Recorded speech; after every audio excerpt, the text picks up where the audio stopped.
Hábitos Atômicos, capítulo 17.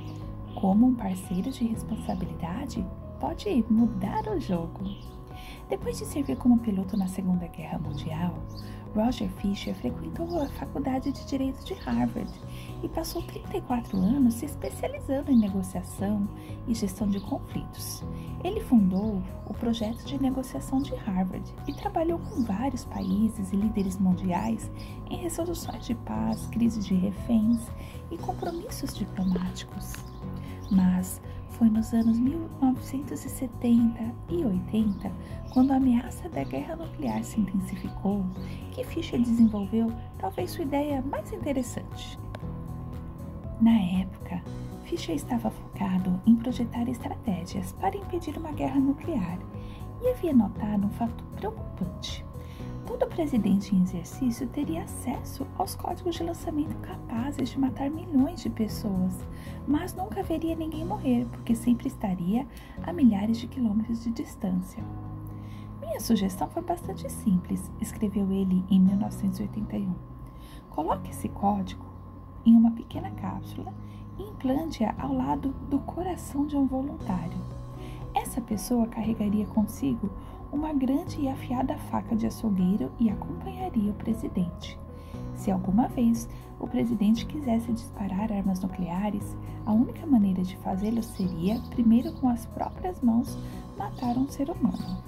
O presidente diria: George, me desculpa, mas dezenas de milhões devem morrer. Ele tem que olhar para uma pessoa de carne e osso e perceber que é a morte. O que é a morte? De um inocente. Sangue no tapete da Casa Branca. É a realidade bem diante dos seus olhos. Quando eu sugeri isso a amigos do Pentágono, eles disseram: meu Deus, isso é terrível. Ter que matar alguém distorceria o julgamento do presidente. Ele pode nunca apertar o botão. Enquanto tratava da quarta lei da mudança de comportamento, discorri sobre a importância de tornar bons hábitos imediatamente satisfatórios. A proposta de Fisher, na realidade, é a inversão da quarta lei, torne-o imediatamente insatisfatório. Assim como estamos mais propensos a repetir uma experiência quando o final é satisfatório, também estamos mais propensos a evitar uma experiência quando o final é doloroso. A dor é uma professora eficaz. Se o fracasso é doloroso, ele é lembrado. Se é relativamente indolor, é ignorado. Quanto mais imediato e mais caro for o erro, mais rápido você vai aprender com ele. A ameaça de uma avaliação ruim do seu trabalho força o encanador a fazê-lo bem. A possibilidade de um cliente nunca mais voltar faz os restaurantes servirem boa comida. O custo de cortar o vaso sanguíneo faz um cirurgião dominar a anatomia humana e cortar com mais cuidado. Quando as consequências são graves, as pessoas aprendem rapidamente. Quanto mais imediata a dor, menor a probabilidade do comportamento.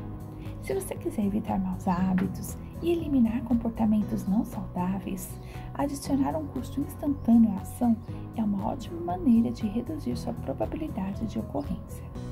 Repetimos maus hábitos porque eles nos servem de alguma forma e isso os torna difíceis de abandonar.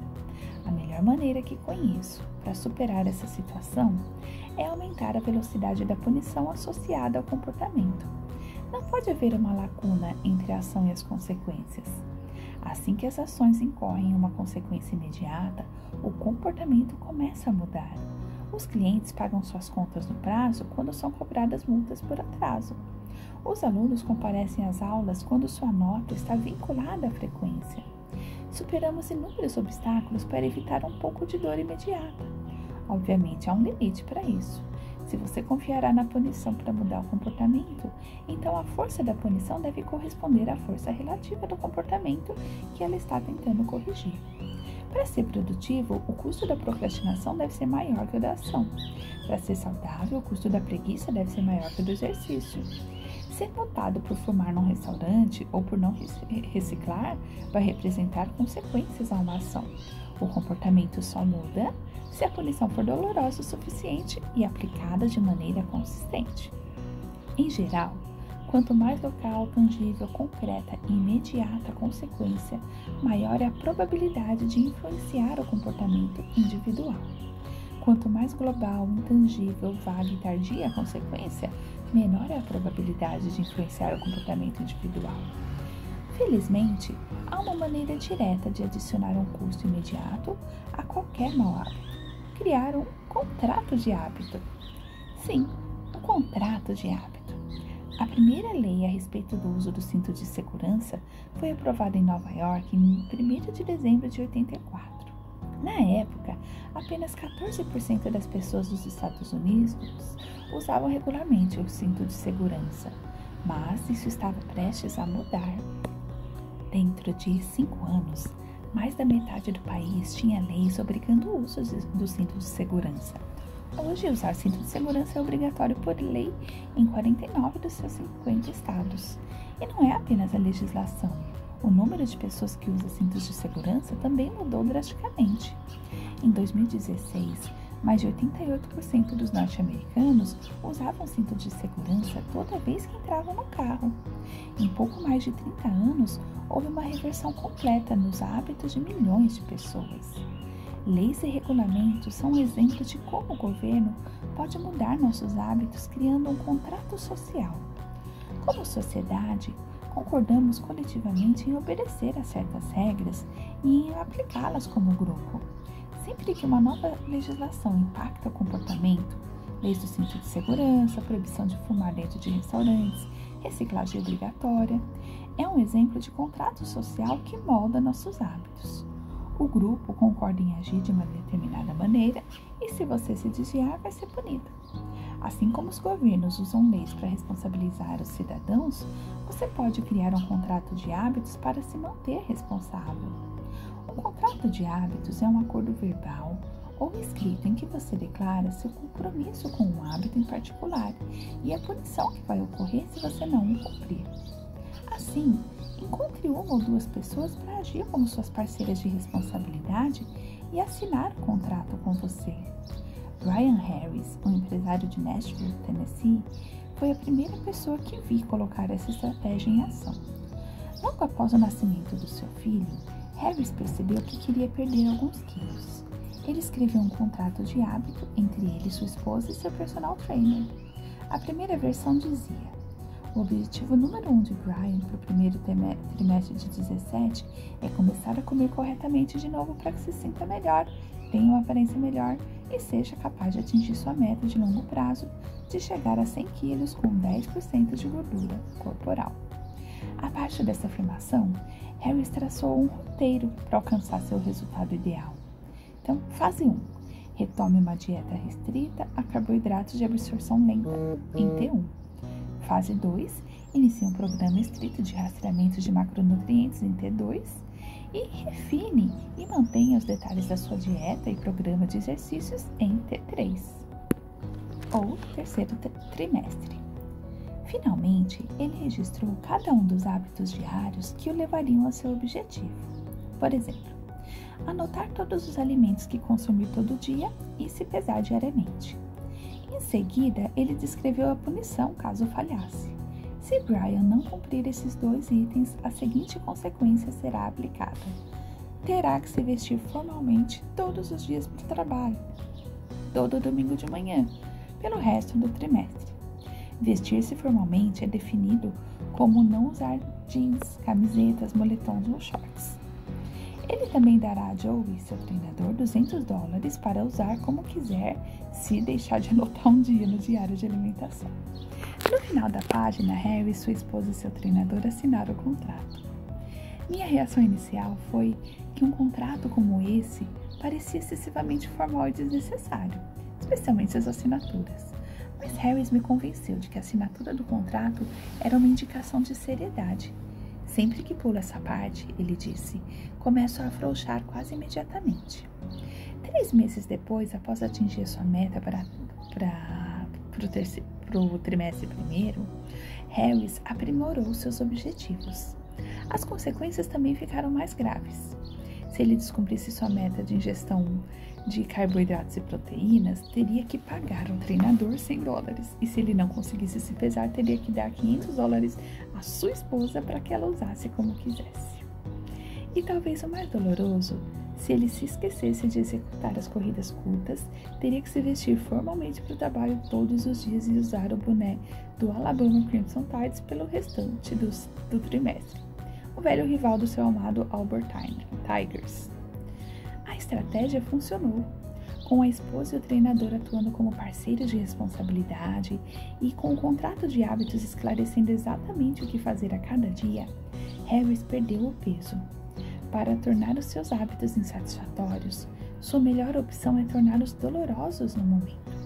Criar um contrato de hábito é uma maneira simples de fazer exatamente isso.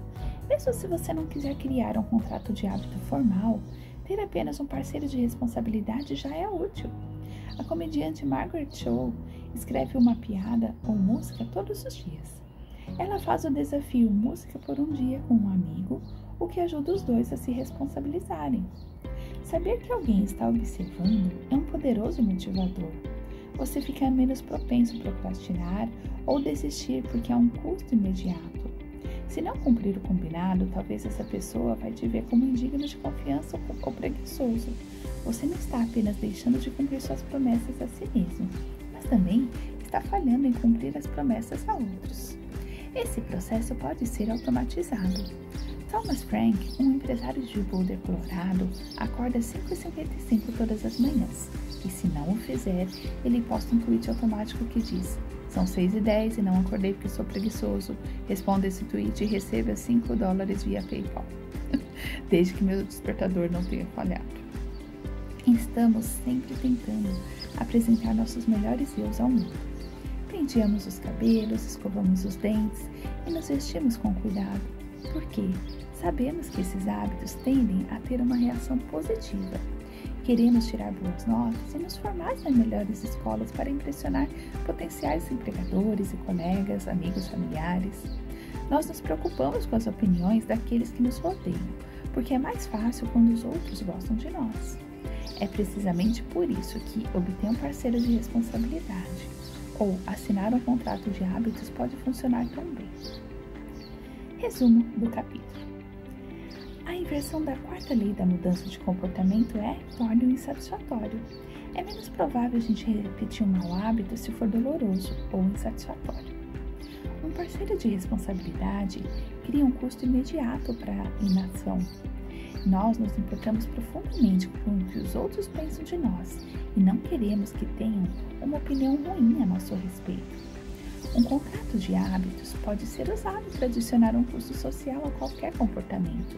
Isso faz com que os custos de violar suas promessas sejam públicos e dolorosos. Saber que alguém te observa é um poderoso motivador. Como criar um bom hábito?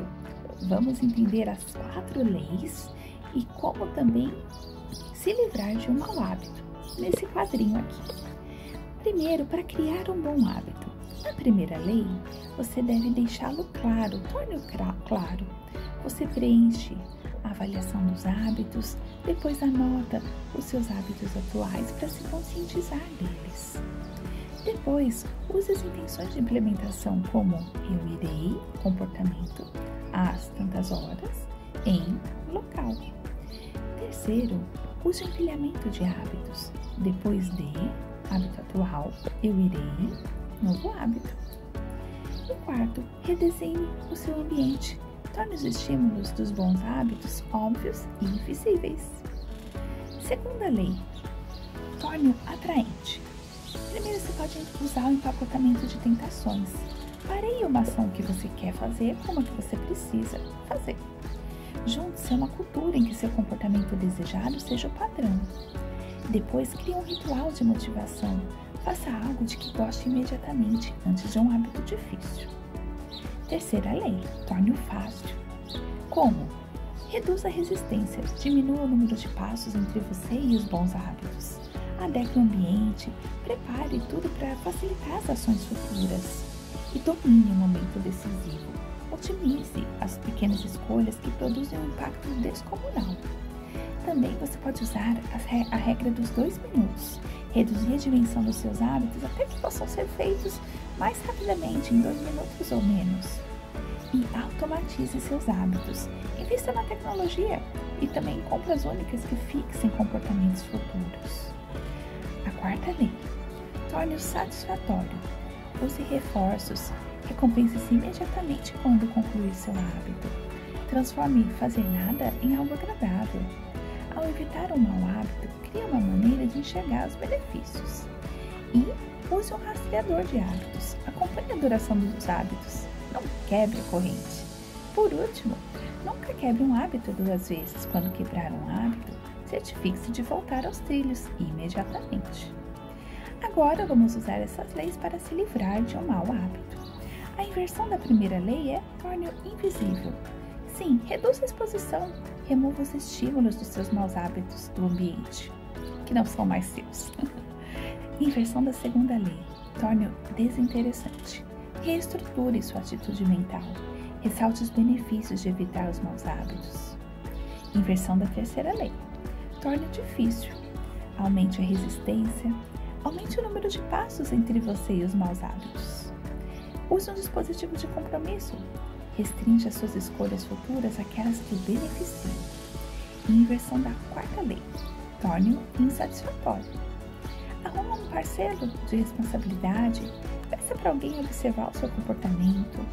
E, por último, crie um contrato de hábitos. Torne os custos dos seus hábitos públicos e dolorosos.